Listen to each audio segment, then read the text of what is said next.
on today's Story Beat. Do you give a patient the ability to say, when I get chemo today, I want to be on the International Space Station? Or I just want to be in my head. I want to be on the beach and just chill, right? Or I want to be flying in the air in a wingsuit without wings, because I know I'll never get to do that in real life, and that'll just make me feel cool, right? Right.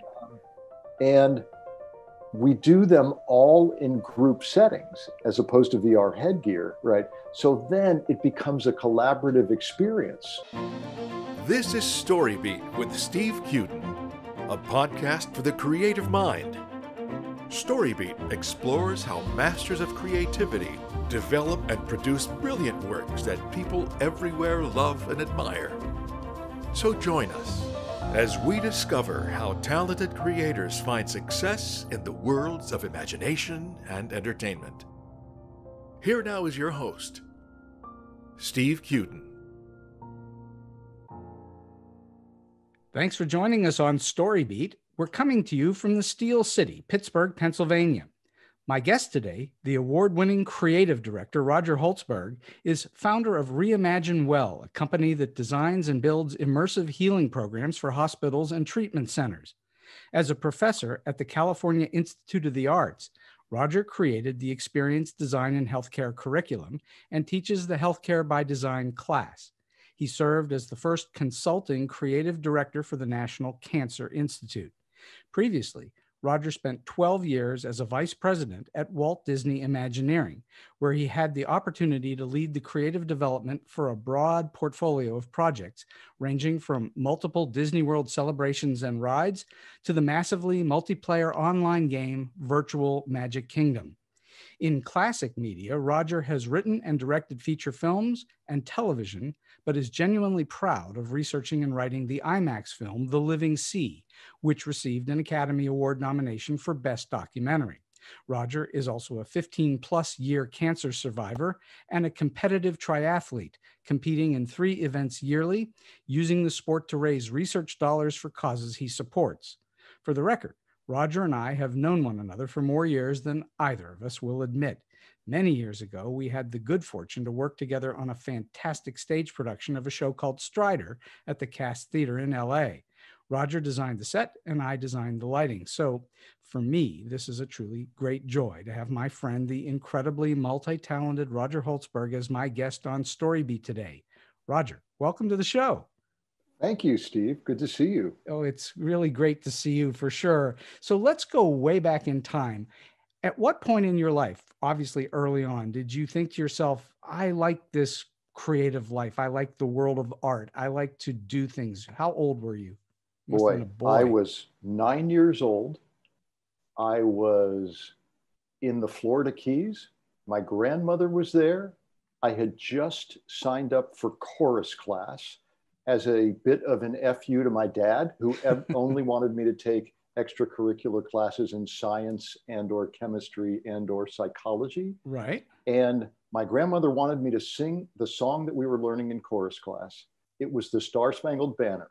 I forgot the last verse. She said, well, just make it up. And I said, Nana, wait, we're allowed to make up words to a song? She said, yeah. I said, a song like the Star-Spangled Banner? And she said, yeah. So I made up the last verse of the Star-Spangled Banner. She applauded, and then she bragged about it at dinner to my family.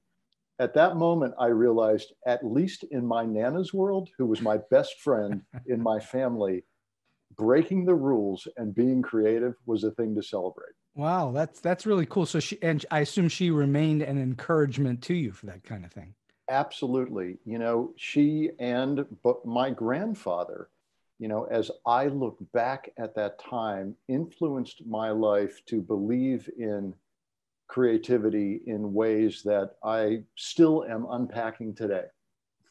Well, okay, we're going to get into that a little bit too, because I've got some questions about how things relate to your whole life. So what was the first thing that you created? Was it that song? Was that the first thing that you realized I'm a creative person in some way? Or what was the first thing that you did that you went, this is really cool that I'm able to do this? Boy, I would say, and I love that you're taking me back to this. It might have been in third grade when I got a chemistry set and did the experiments, and then decided with my best friend, who was my cousin, that what we really wanted to do was help John Kennedy get to the moon and become astronauts. And the best way to do that would be to make rockets. So we quickly figured out through our World Book encyclopedias how to make gunpowder. And then we got some of our little car models out. We made rocket engines. And then we wanted to make bigger models go faster. So we needed bigger engines and more thrust. Cut to the last time I touched a match to a fuse, and the fireball which erupted put me in the hospital with a piece of shrapnel that went through my eyelid and into my left cornea. Oh, I did not know that. That's wow. I still have the blind spot in my left eye. But I don't think I ever fell out of love with the idea of using science and technology to create incredible things. That's very interesting. And that also overlaps with art. So you had science, technology, and art all combined. And it might have been in exactly, the same year. So you and I are both old enough to admit and to have gone to the 1964 World's Fair. Yes. I was 10 years old, so it would have been about the same time.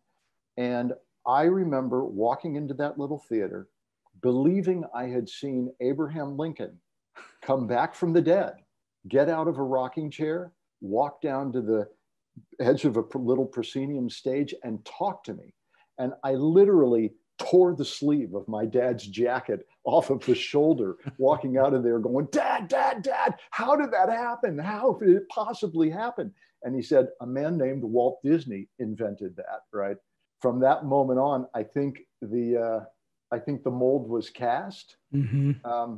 As long as you're back there, I mean, I'll give you another just story that I think is seminal to why, for the last 20 plus years of my life, whether it's been in healthcare or it's been in theme park, I think of myself as an experience designer, not as a writer or a director or a set designer. It's an experience designer. And I think the birth of that also was Disney related. I went to see Snow White, I went to see Sleeping Beauty. Mm-hmm. And I then nagged my parents into buying me a Prince Philip consumer product set and proudly went out into the backyard at grandma's house, put on the plastic helmet, put on the plastic breastplate, put on the plastic scabbard, was playing out there alone. And in my mind, I was going to go rescue the princess. And the way to do that was to hack my way through the thorn bushes in the back of the yard, because that's what Prince Philip did to get to the castle to rescue the princess. About 3 or 4 feet into that into that thorn bush, that plastic armor and that plastic sword was not cutting those thorns away. And I was hung in the thorns and bleeding with my helmet pulled over to the side of my face, mushing my mouth up, calling for help. You were into healthcare early in your life. I guess so, but I was also into immersing myself into an experience, and being able to live it, right? It's like I wanted to live that movie. I didn't just want to watch it, right? So, I think those are the kinds of things that shape us as creative people, So my grandmother telling me, break the rules, make up the words, right, was a big one.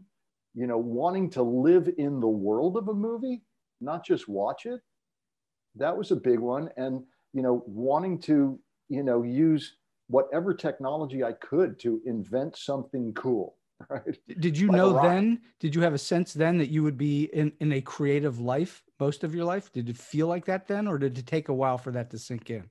I started playing in a band in 8th grade, and it got me girls.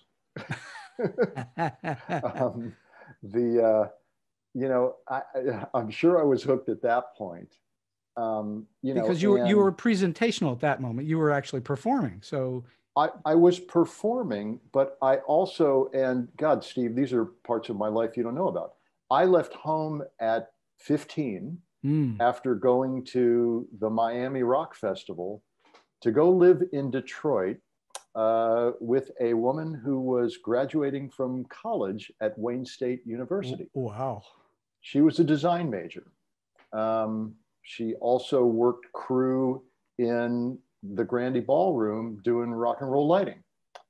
I learned a lot about design. I learned a lot about lighting. I learned a lot about the other stuff during that period of time too. And so, I mean, I was fully, and I was working part-time at 15 doing lighting at the Grandy Ballroom for, Ted Nugent before he was a Republican. Wow.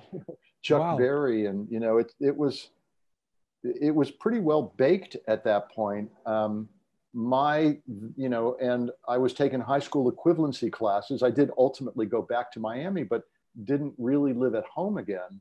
And my then hero at my high school was the head of the theater school there, who ended up getting me an equity apprenticeship at 16 to a local theater.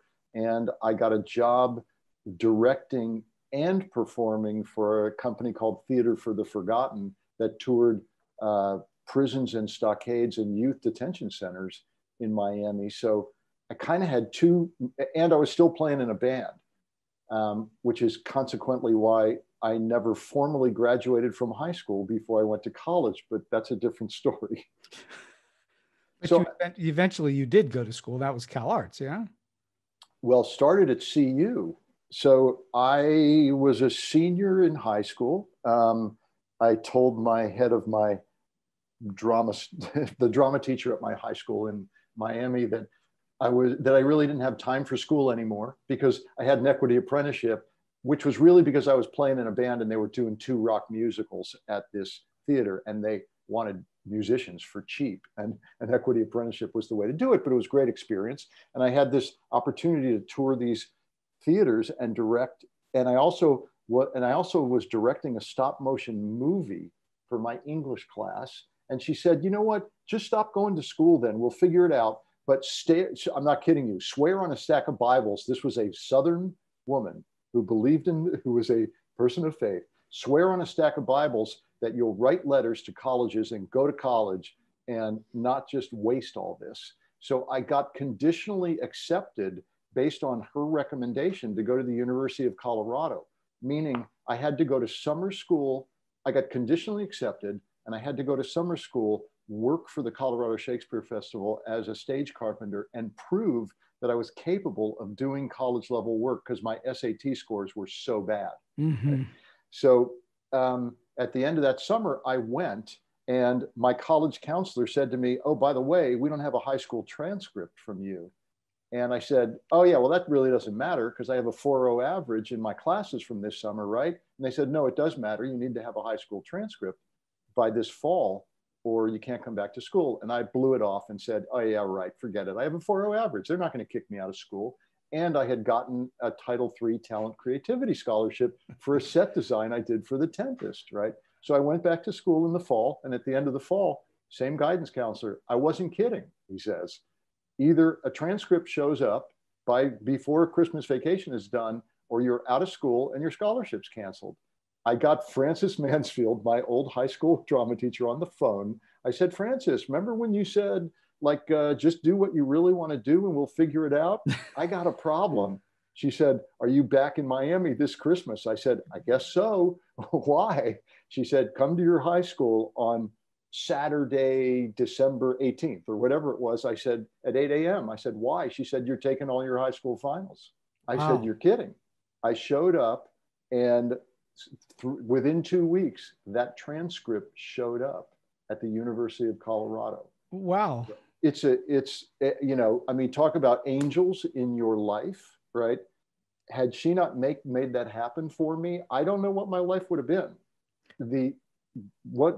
My favorite coda on that story is, and this is where social media is brilliant for people like us.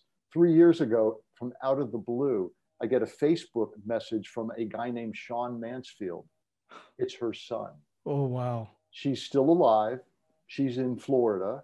You're living in Orlando. I get to call her on the phone at age 92 or whatever she is and say, Frances, for all of these years, I've wanted to thank you for the unbelievable gift you gave me.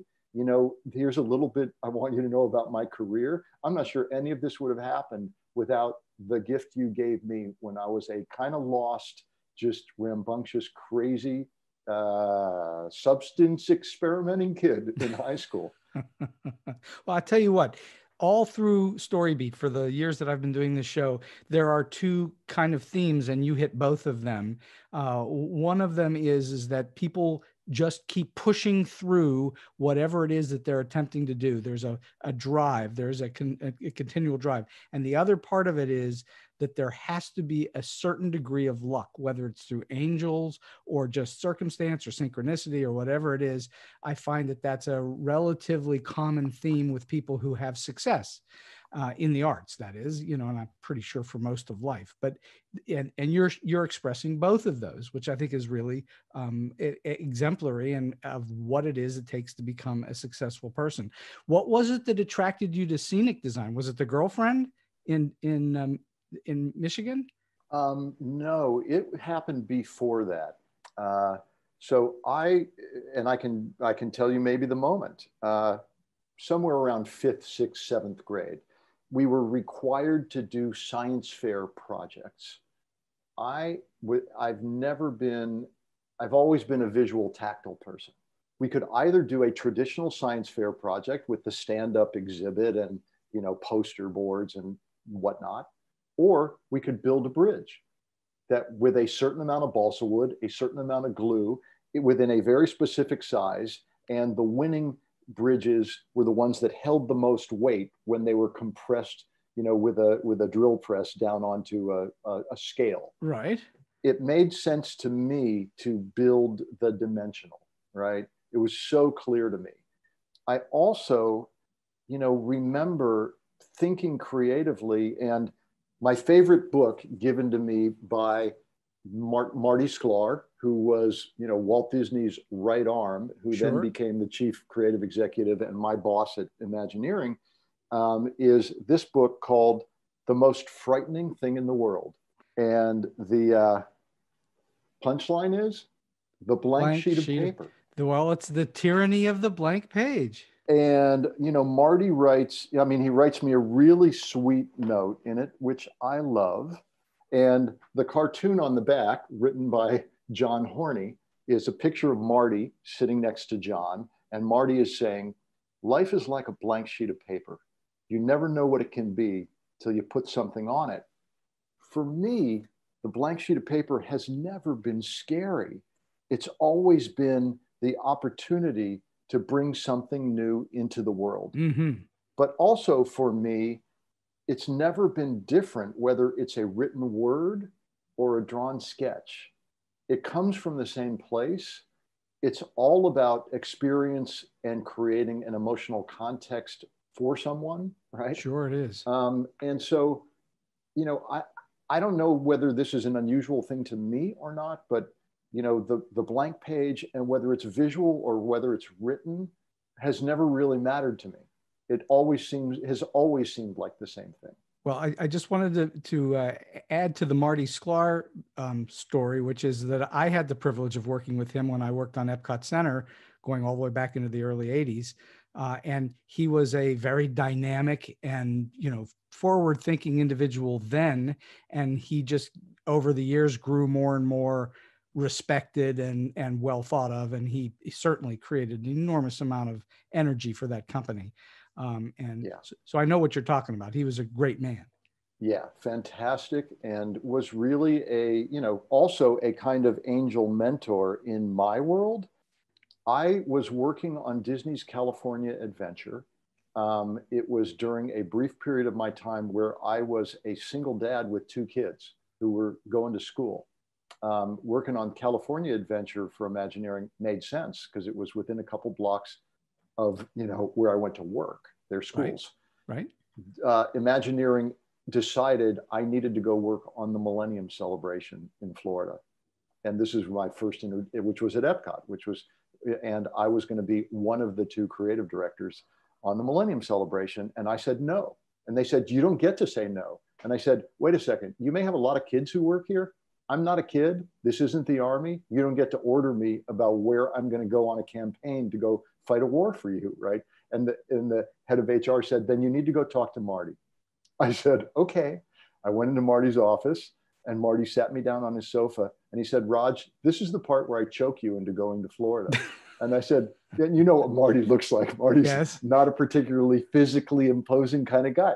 I said, okay, Marty, so from an HR point of view, do the chokings happen in the office, or do we go out to the parking lot for that? And he said, Raj, here's the deal. We're going to give you an impossible assignment at the Millennium Celebration. And I know why you don't want to go there, but I also know you have a sister and a family that live in Orlando, and your two kids that are with you need to get to know them. And I also know that you have a grandfather who's still alive down in Miami, and I think your kids need to spend more time with, their grandfather, down in Miami, and get to know him. If you're in Orlando, he'll come up and visit. It's the right thing for you to do. Wow. And he said, and if you pull off the assignment, you'll be a hero here, and I think you can do all those things. And I realized it was like, Steve, it was like the way I wished my dad was able to talk to me, Sure. It was just perfect. And that's how amazing Marty was. He was willing to give you the most challenging creative assignment, but also somehow take the care and time to find a way to make it make sense in your life as well. Well, And I think you're also expressing one of the best stories I've ever heard in terms of what makes a leader a leader. How do you lead your people? And he did it by pushing you to do the right thing and have you think that you were doing the right thing, not because he ordered you to do it. Bingo. Marty also came out of the creative leadership of running an organization era where an MBA wasn't your degree. Well, that's true. Yes, that whole era, well, the whole Hollywood era from the beginning of Hollywood forward were guys that flew by the seat of their pants with no education at all. Yep. You didn't need an MBA. You didn't need to be a lawyer. You didn't need any of those things. I'm curious, what do you think you learned back then about whether it's scenic design or being creative or whatever it is? What do you think you learned back then that you still use to this day that has held you in good stead all these years? I learned something that my mentor at CalArts, who supervises my teaching at CalArts, tells me I have to start every class that I teach at CalArts with. Okay. And that is explaining to my younger students at CalArts what it means to be fearlessly creative and how you build what I call fearless creativity. Mm-hmm. So my definition of fearless creativity is the belief that you have the talent, intelligence, intuition, and passion to solution any creative challenge. Interesting. And true.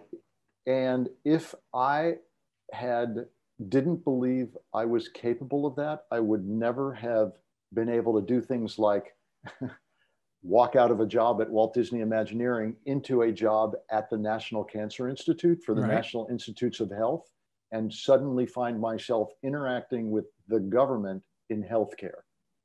That was both terrifying, but I knew that I had the intelligence, intuition, and passion to solution the problems that our federal cancer program was dealing with in its communication and educational programs. And I put together a team to make that happen. So I have some rules for what it takes to grow yourself into a fearlessly creative person, if you want to hear them. I definitely want to hear them. That's what we're here for. Okay. Rule number 1, celebrate breaking the rules. And you heard the beginning of it. I learned that when I was in 3rd grade from my grandmother, who said, it's okay to make up your own words to a song, even a song like the Star-Spangled Banner. If the rules that ground us in every way, it's okay to examine them and it's okay to break them. My second one, well, we've also sort of touched on it. Learn to love the blank page. Mm-hmm. There is a great quote. The first draft is the draft that comes from your heart. Everything after that comes from your head. The same thing is true of the blank page. What you put on a blank page for the first time comes from your heart or it comes from your intuition, or it comes from your passion. Once you've filled that page and shared it with someone else, it then comes from your head. I've never heard it put that way. That's really true. The third thing is capture your own aha moments and don't lose sight of them.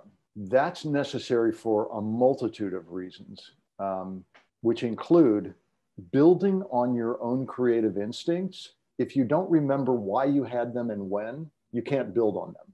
Mm-hmm. And building on them is critical because sometimes creative projects are marathons, they're not sprints. You know, I am involved in a project now which had a 20-year hiatus, a 20-year hiatus, Steve. Oh boy.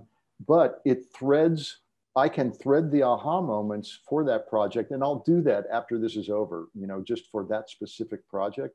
So yeah, capture your own aha moments because it's necessary for building volume and vision, you know, over the marathon sometimes of a project. It's also critical to keep you inspired, keep you motivated, and keep you passionate when sometimes you can't remember why you want to be those things. You know? If you haven't documented them, sometimes you forget, right? That's where you start to lose the forest for the trees. Yeah, exactly. So, you know, I'll give you the through line of aha moments, you know, that led to, you know, one of the 2.5 jobs, full-time jobs that I have in my life today, which is about one full-time job too many. You know, I told you about it started earlier than that. When I was a kid, my dad, who was a Navy vet, owned a fishing boat with a couple of other Navy vets that was docked in Crandon Park Marina in Miami. When they'd go out and come back in and have a bunch of fish to clean, they'd say to us kids, hey, run up the road to those pens next to the Miami Seaquarium and go entertain yourselves. And that was where Rick O'Barry, who you may know from the documentary The Cove, Mm-hmm. At the time was training the dolphins for a TV show called Flipper, as well as the Miami Seaquarium, as well as other marine parks, which were just beginning in that industry at that point. In the morning, I'd often be out of Saturdays, I'd be out with my dad on this boat and we'd see thousands of Atlantic bottlenose dolphins swimming, you know, part of their 50+ mile migration of a day, right? And then in the afternoon, we'd see them in these little fenced-in pens. And sometimes we'd get to jump in the water with them, which was cool, and get pulled around. No, the liability of today's world would never have allowed that, right? But we could do that then. But it always felt like I was looking at smart things in prison. Cut to, right, 1964 World's Fair. I saw Abraham Lincoln get on a stage and talk to me.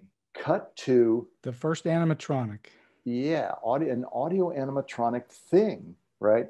Cut to, I am working at Paramount during the last 3 seasons of Cheers, and working with the opportunity to work on Ted Danson's non-Cheers projects.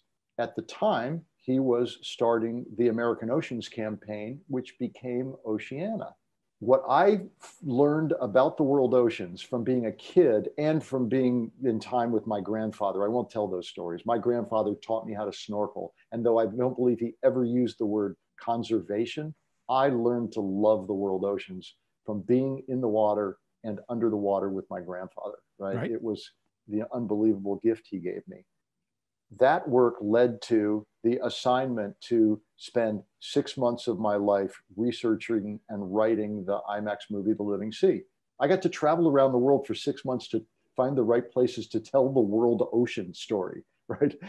Give that assignment to any scuba diver and they go, okay, what arm do I have to cut off to get that job? Right? How much can I pay you for it, right? Yeah. And then, and then Sting did the music and Meryl Streep scored it. And, the Academy nomination was just kind of icing on the cake, right? Cut to, I am the creative director at Epcot, and the Living Seas Pavilion is a tired place. And Disney is also building a cruise line. And the assignment sort of comes out from Marty, right, Sklar. Yeah. Come up with some ideas to do something different to revitalize that place, the living seas in Epcot, and what kind of attractions can we do at a private island, right, that are really out of the box, right? And I remember a special effects guy who I met at Paramount during the Star Trek IV era, who created miniature humpback whales. Right? Really? Yeah, this is for Star Trek IV, and then created the orcas for Free Willy, right? And was currently at that time creating the animatronic dolphin for the Flipper movie, right? And I said, Walt, I reached out to him. It's Walt Conti, and I'll just cut to the chase. We did an overlay to his software and did a pilot attraction for a free swimming animatronic dolphin at Castaway Cay, which is Disney's island, and the Living Seas Pavilion at Epcot. So you're seeing the beats of these aha moments build, right? Right, sure. We piloted that attraction in both locations. I don't think an Imagineering pilot ever got higher guest satisfaction scores. Nice. And Marty actually had to write the check for the pilot out of his personal discretionary fund. He said, Raj, I believe in this. I believe in a vision of a world where we don't capture those animals anymore. Mm-hmm. And I'm going to give you money out of my personal discretionary fund to pilot that. The cut to, right? The company goes, hey, are we going to do anything with this? No, we're actually acquiring Pixar. We're thinking about that. We have this relationship. They're making this movie called Finding Nemo. The attraction that I ended up working on was Turtle Talk with Crush, right? Which is a digital puppeted, interaction with Crush the Turtle, right? And this animatronic, kind of, I'm going to call it, visionary project goes on the back burner. And Walt Conti goes on with what he's doing. I go on with what I'm doing. Ultimately, I leave Disney. I'm in healthcare, right? I start my company, Reimagine Well, right?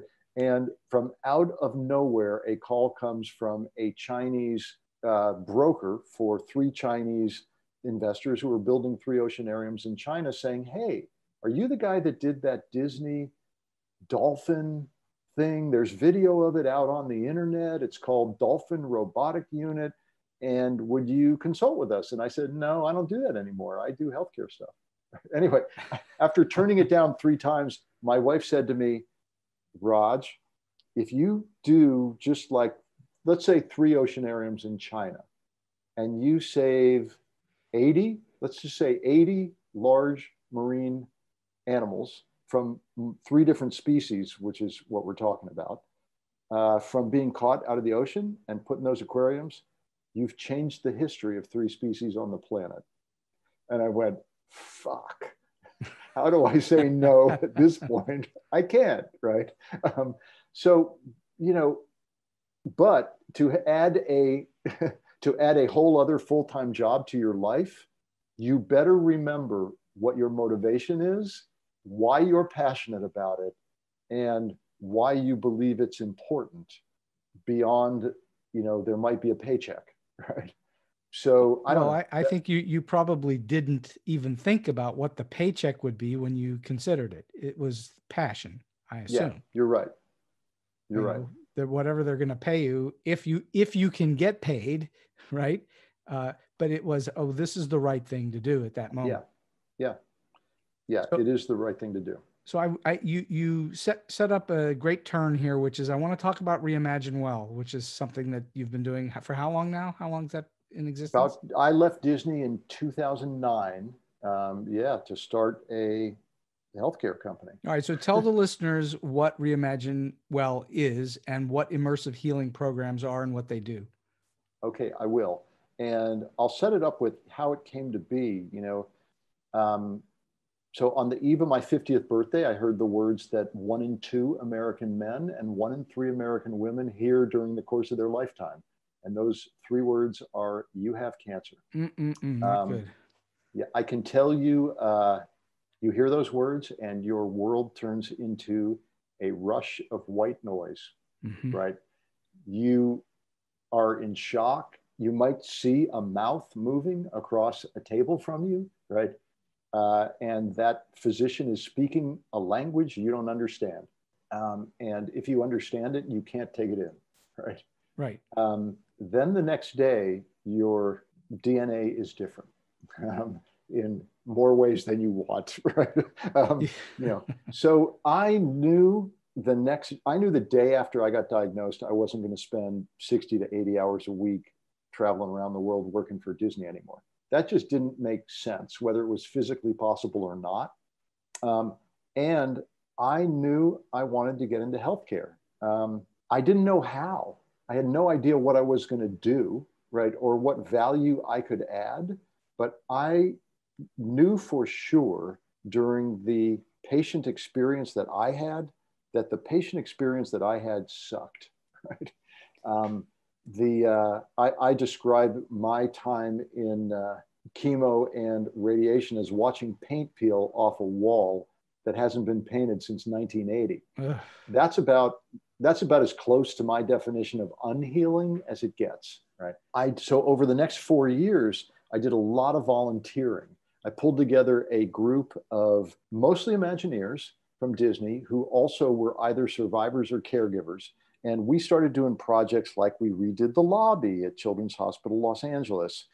We took the attraction I mentioned earlier, Turtle Talk with Crush, and we did a scaled down small version of it for Children's Hospital of Orange County. And Crush the Turtle, as opposed to being a goofball surfer dude, was a comfort friend, right? To pediatric patients, many of whom were in chemo at that time, right? And suddenly I learned there's a thing called distraction therapy.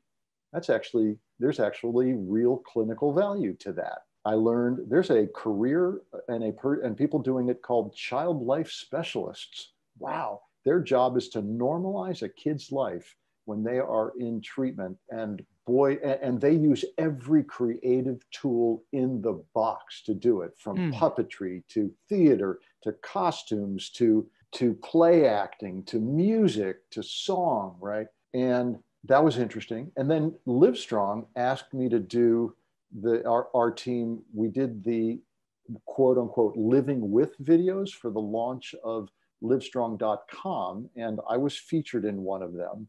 And all that bubbled up to get enough attention, I guess, to get me recruited by a really visionary chief technology officer who had just left the Peace Corps and joined the National Cancer Institute and said, if I need to redo cancer.gov and make it relevant to people in today's world, I need a creative partner for that. And wrote a job description for the first creative director at the National Institutes of Health and started recruiting me.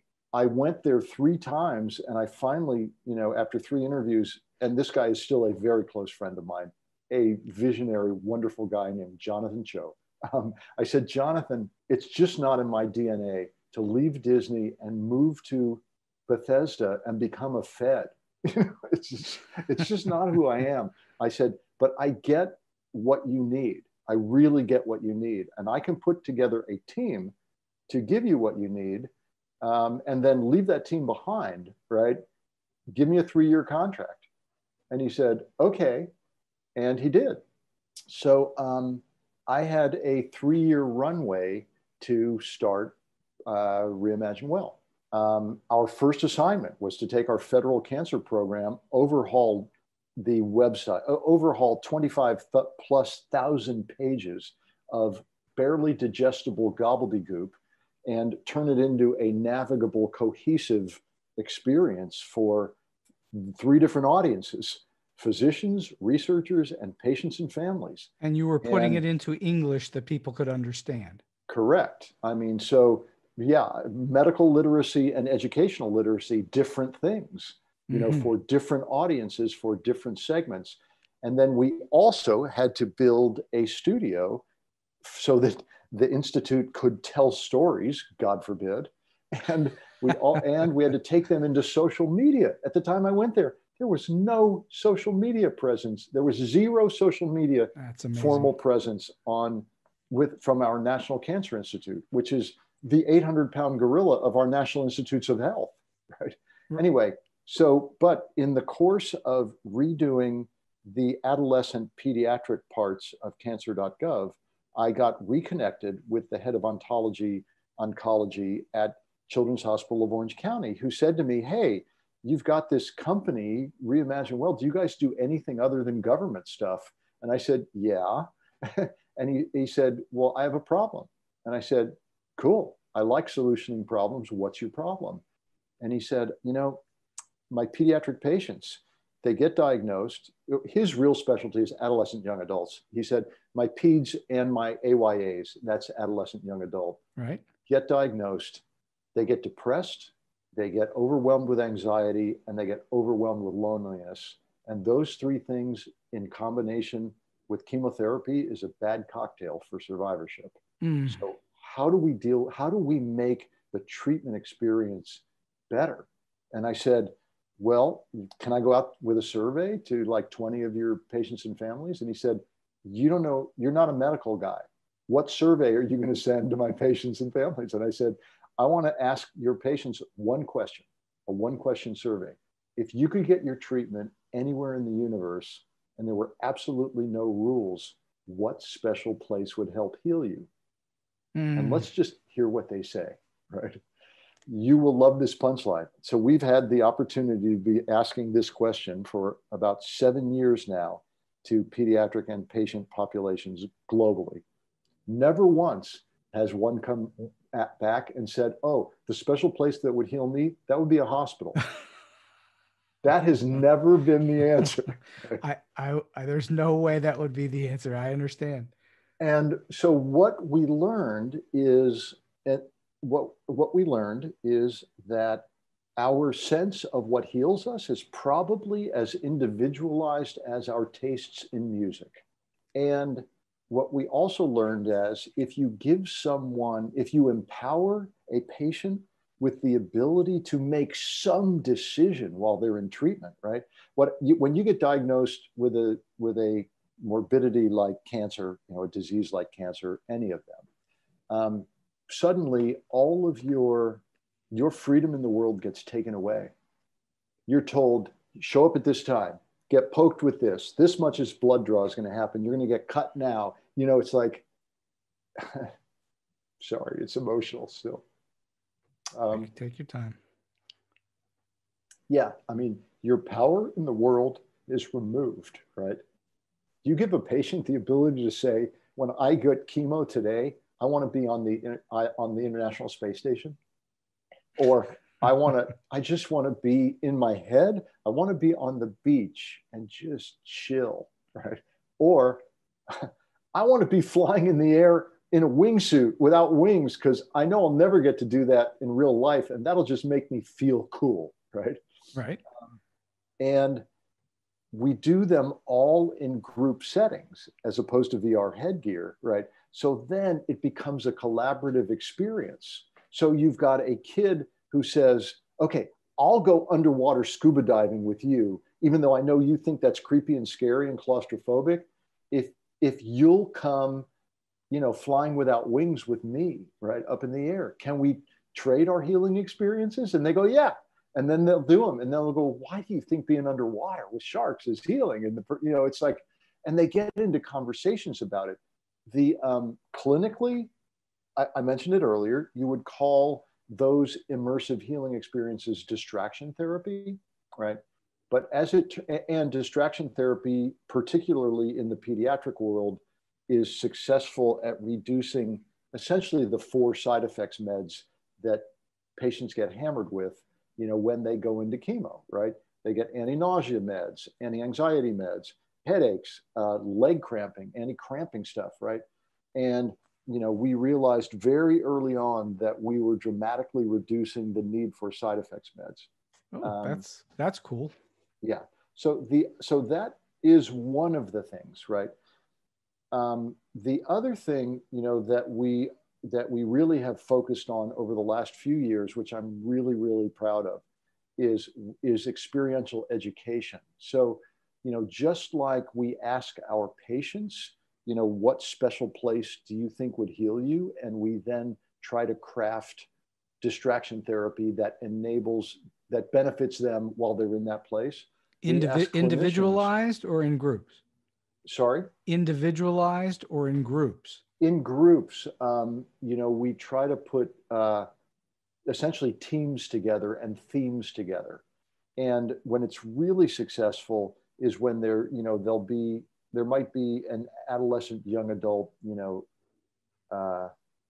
patient who becomes the kind of evangelist for a group theme, and they'll work with their, co-patients or co-survivors in some case, and they'll collaborate with a local filmmaker at a local college to build their immersive healing experience. And if it happens quickly enough, it's great. They get it while they're in treatment, right?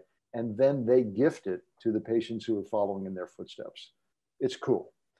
So you're taking your creative processes, the things that you've learned over a lifetime, and creating a creative space to keep people's minds in a different place than on the bleak, unpleasant world of a hospital. Yes. This is a psychological thing that you're doing that then has a physical ramification. Am I accurate? I like your description. I'm not sure the clinicians that we work with would be comfortable with it when we go to the psychology place only. Well, no, you're not. But it's not only, you're also doing a physical thing to a patient, but you're creating a psychological environment that is altering the way that the patient experiences the physical thing. Yes. You'll love this stat. When I was at the National Cancer Institute, I had the opportunity to read every study that was ever done, right? As a non-clinician, non-researcher, non-medical person, there were not always lines in those studies that were relevant to me. There was one study that was a long-term survivorship study done on advanced cancer diagnoses. It was a study of 5-year survivorship for stage 3, stage 4 diagnoses across the 18 cancers that our NCI designated cancer studies are studying. One line: are you an optimist or a pessimist? Self-declared. This is not clinical, self-declared. As you would guess, I want to say there was a 12 to 14%, something, a significant higher percentage of 5-year survivorship for self-declared optimists, right? That's, there's little question that mindfulness, well-being, and the reduction of stress and anxiety, right, is a benefit to healing. There's little question about that. How do you think that your years doing your work at Disney impacted what you were able to then do with National Cancer Institute and Reimagine Well? How did it have a big impact on how you were able to function that way? Well, certainly it did on the adapting of Turtle Talk with Crush into a hospital situation. I'm not sure it did so much in the immersive healing experiential world. I had done IMAX movies and stuff like that before I got to Disney. Right.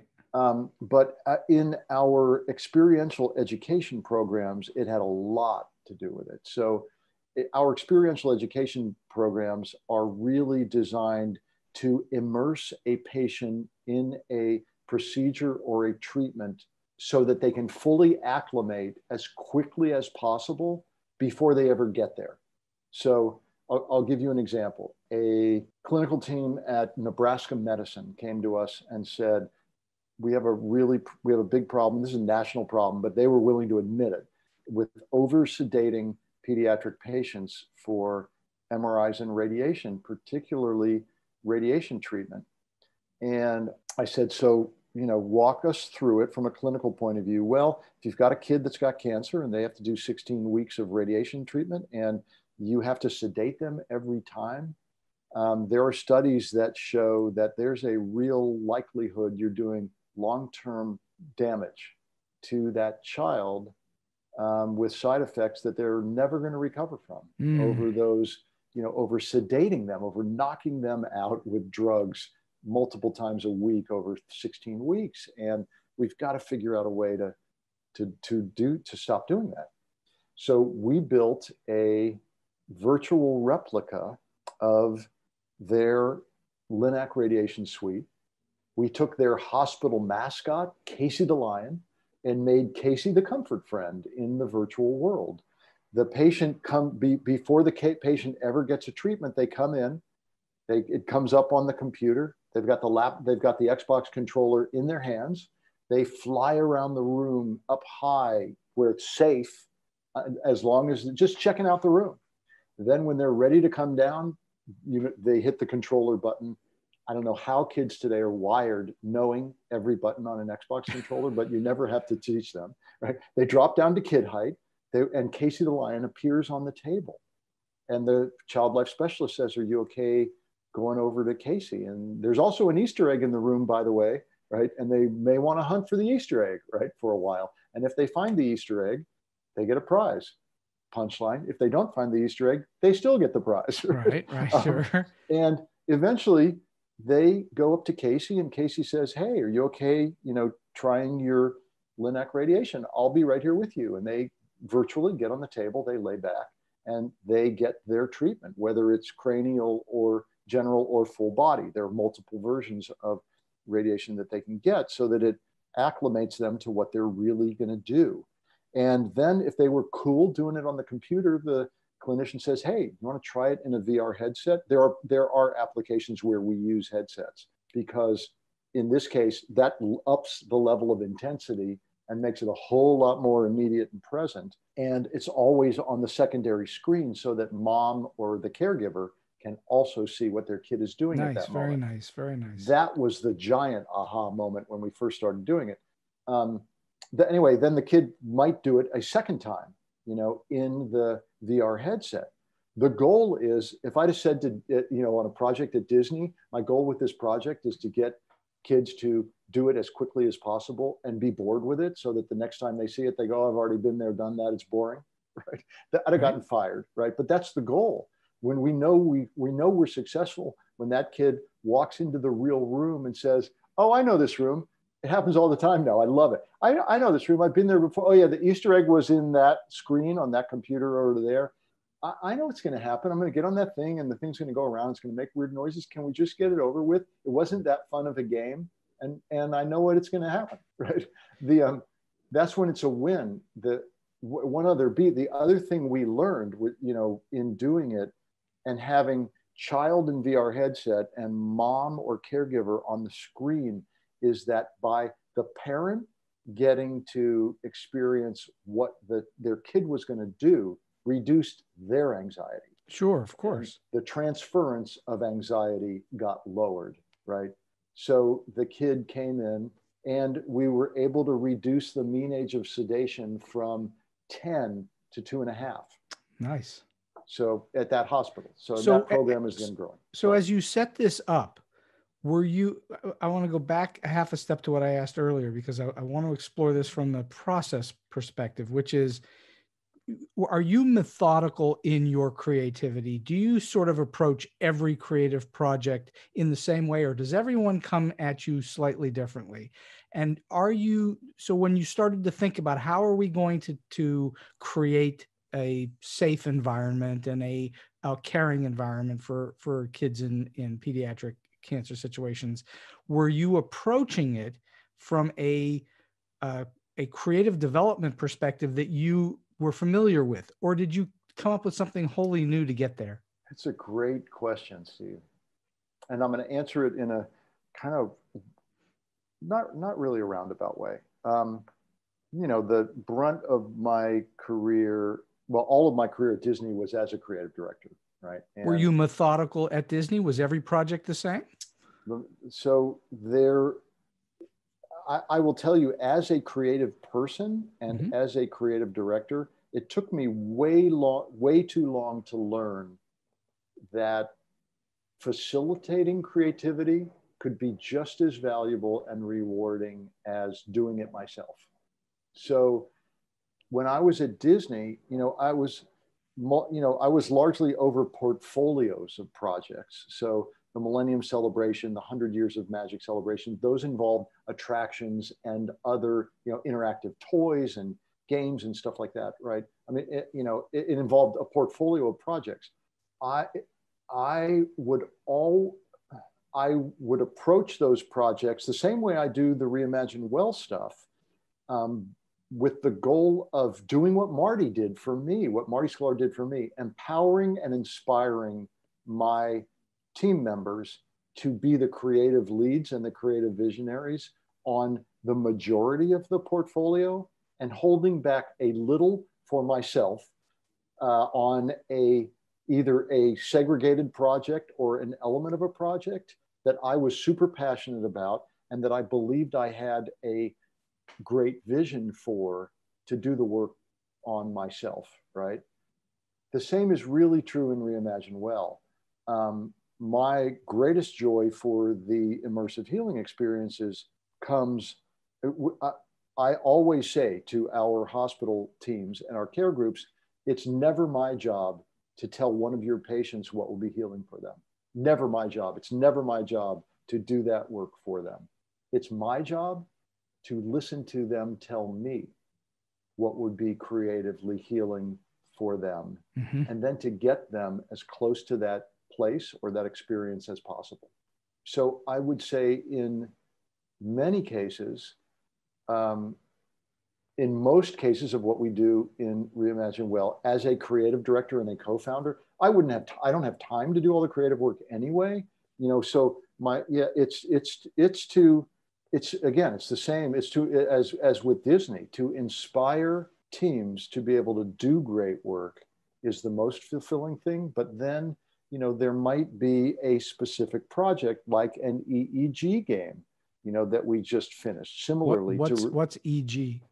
Electroencephalogram. Okay. We had to do again a different thing for us. It was a neurology, experiential education program for Children's Hospital of Wisconsin. Similar problem. They have to put electrodes all over a kid's head, and then get them to hold incredibly still for a period of time. They have to glue them and wrap them in. And it's awful. And they either have to, with a large percentage of kids, either have to be knocked out, fully sedated, or a phrase I didn't even know or papoosed.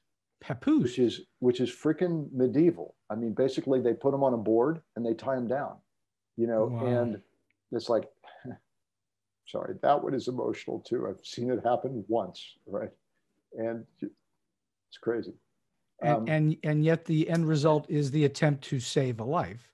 Yes, but if you've got to torture the kid to do it, right? You're creating trauma and stress in another way. Anyway, so the goal was, how can we get them to acclimate with the same kind of success that we did with MRIs and radiation? And it came to me really clearly, this is not just an immersive exploration thing. This wants to be a real game.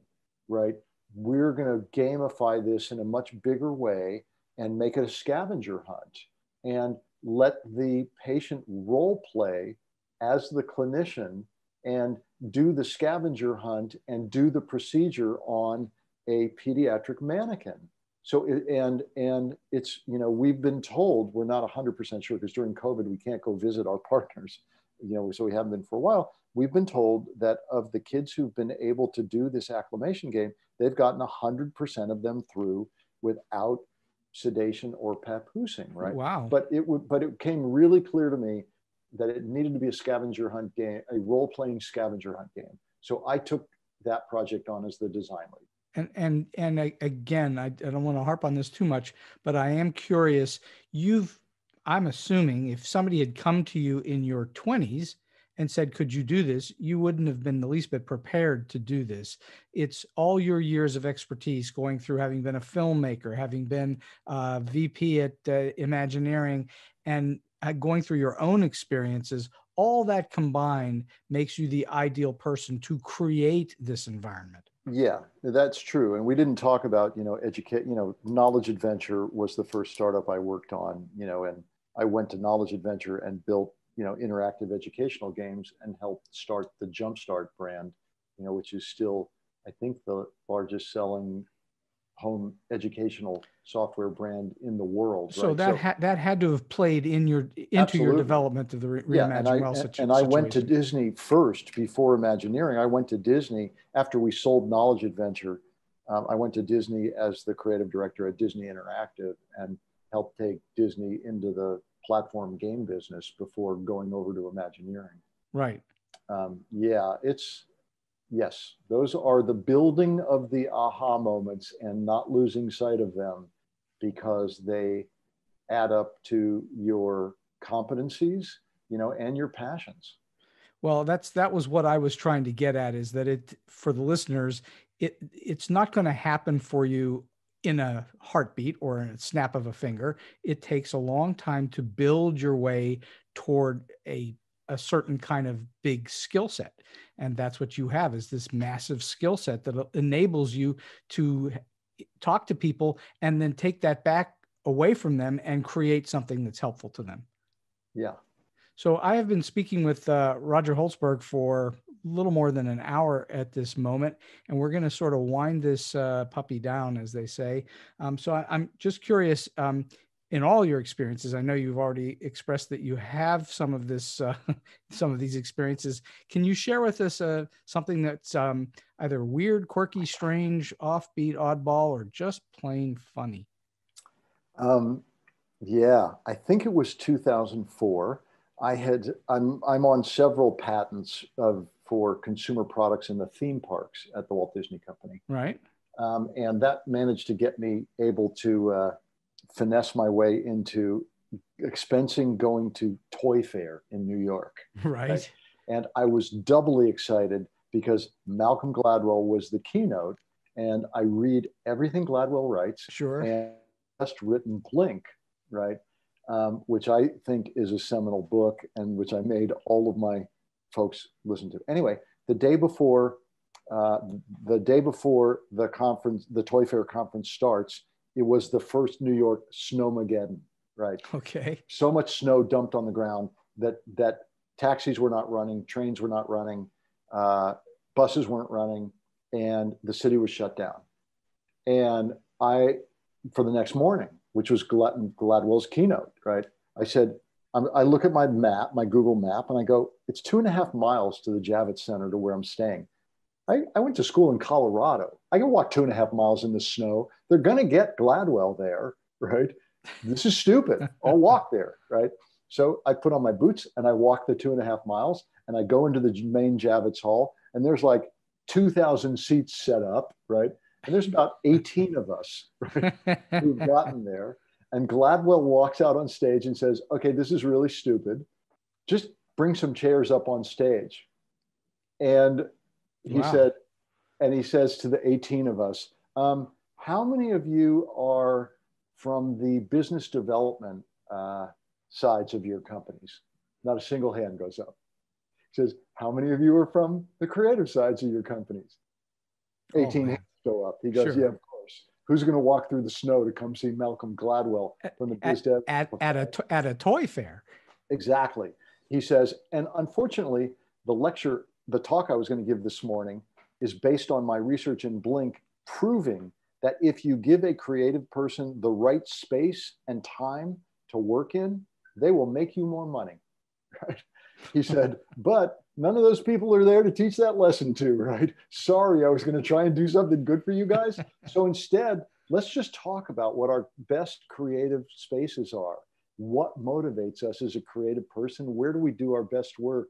And let's share that. And it was quirky, wild, and fun to just, to spend a couple of hours with Gladwell and 18 other creatives talking about how, what are the quirky, intricate, fun ways that we go to a place to be able to create.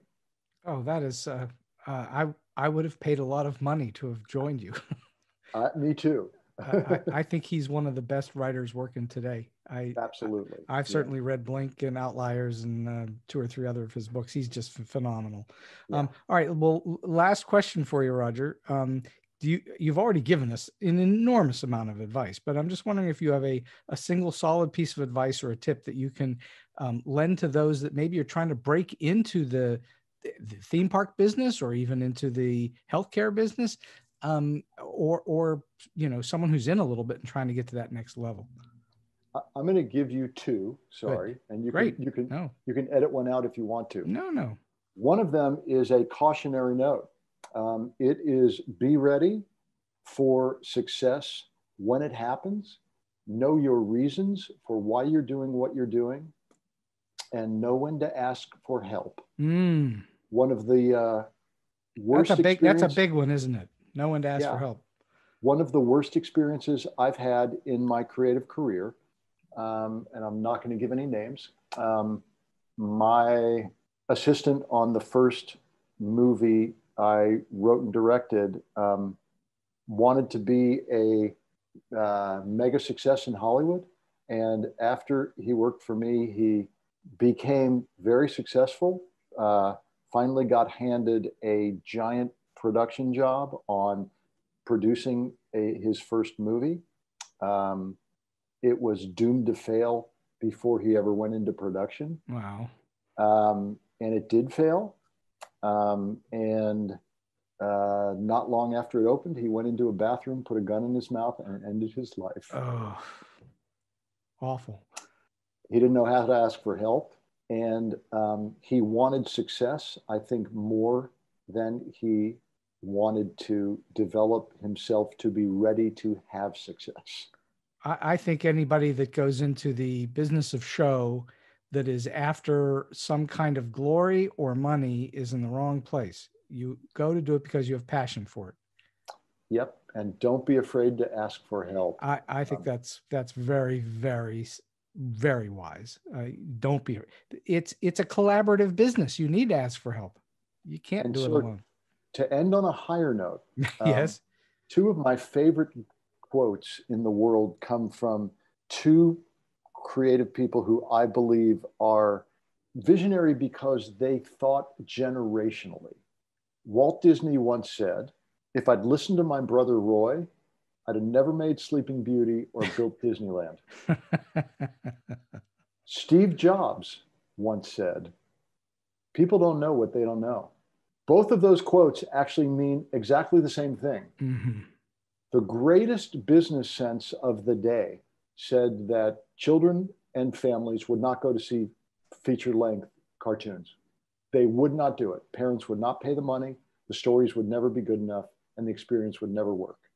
The greatest business development analysis of the day said Disneyland 1.0 at $17 million would never be a profitable park because Knott's Berry Farm was right down the street, and there was an endless stream of financials available to see what a park of similar size would make. That's why, it was Roy Disney deemed that the Walt Disney Company would not spend a penny, because it was a publicly traded company at that point, on Disneyland, because it was doomed to be a financial failure. Both of those became, of course, industries in the world that reshaped entertainment, right? Globally, right? Sure. The Steve Jobs quote, "People don't know what they don't know." Steve Jobs gave the team that was creating iPod, if anybody remembers iPod, the predecessor to iPhone, yes, the most successful product on the planet, he gave them a single focus group. And the team was freaking out because their job was to revolutionize the way people consumed music at that time. And they only had one focus group. They brought in their 3 sweet demographics, 100 people, 99 people, actually, I believe. 33 athletes who used Sony Walkman to make tapes for their training, when they went on runs or bike rides. Right. 33 music aficionados who were converting their analog libraries to digital MP3 libraries. Mm-hmm. 33 early adopters who bought a first of everything, right? And they did the focus group with them. And they showed them the mass model of what the iPod was going to look like. They did a keynote presentation of how it was going to work. And they got the reviews back from the focus group researchers. And I think 99 people said, we're not interested in buying an iPod. And they took them 2 weeks to get a meeting with Steve Jobs, show them. They assumed they put everybody on their teams on other projects. They assumed it was a dead project. And Jobs said, well, you fucked up. I didn't want you to do focus groups in the first place. And you just wasted 3 weeks of a tight production schedule to get shrink wrap on the shelves by next Christmas of your iPod. I didn't want you to do a focus group, and you just blew time. Get that shrink wrap on those shelves. And they said, Steve, nobody wants to do it. He says, people don't know what they don't know. Mm-hmm, mm-hmm. So as a creative person, you live in a world today where the MBAs, for good or bad, are going to require you to prove a threshold of profitability for a product that points to a quarterly return, right? And you are not going to have a Walt Disney or a Steve Jobs to stand behind you and say, I don't give a shit what your numbers say. People don't know what they don't know. Or if I'd listened to my brother Roy, I wouldn't have invented the theme park industry or theatrical, animation, right? Well, we're going all the way back to the beginning of this conversation with the studio heads from the early days of Hollywood that were flying by the seat of their pants and weren't looking at numbers and bottom lines or demographics or anything else. They had intuition and guts, and they proceeded because that's what they knew how to do. And that's what you're talking about. It is. But my advice to young people starting into the business today is you have to learn how to speak the language. Mm-hmm. And you have to understand what the language means. And you've got to educate yourself beyond just your creative, right? And you've got to be able to at least draw parallels and know some history. So knowing the fact that the iPod failed focus groups and then became the iPhone, knowing the fact that that Snow White was claimed to have, was deemed to be a failure as well as Disneyland, is the kind of artillery you need in your back pocket when you're doing a creative presentation with a group of MBAs who say, prove to me that this is going to make me money in the next quarter. Especially when it's something that has little or no parallel thing in the world. Yes. When you're creating something whole cloth new, as opposed to something being adapted or revised. When you're creating something that doesn't exist and has never existed, you really need that information. Well, I think that was very, very wise and very spectacular advice, and so much throughout the whole show. Roger Holzberg, I can't tell you what a thrill it's been to hear your story and hear all your successes, and to have you share with the listeners today all of this fantastic information about how to be a successful creative person. So I can't thank you enough for being on StoryBeat today. You're very welcome, and I can't wait to share it with my social contacts as well. And so we've come to the end of today's StoryBeat. If you like this episode, won't you please take a moment to give us a comment, rating, or review on whatever app or platform you're listening to. Your support helps us bring more great StoryBeat episodes to you. StoryBeat is available on all major podcast apps and platforms, including Apple Podcasts, YouTube, Spotify, iHeartRadio, Stitcher, TuneIn, and many others. Until next time, I'm Steve Cuden, and may all your stories be unforgettable.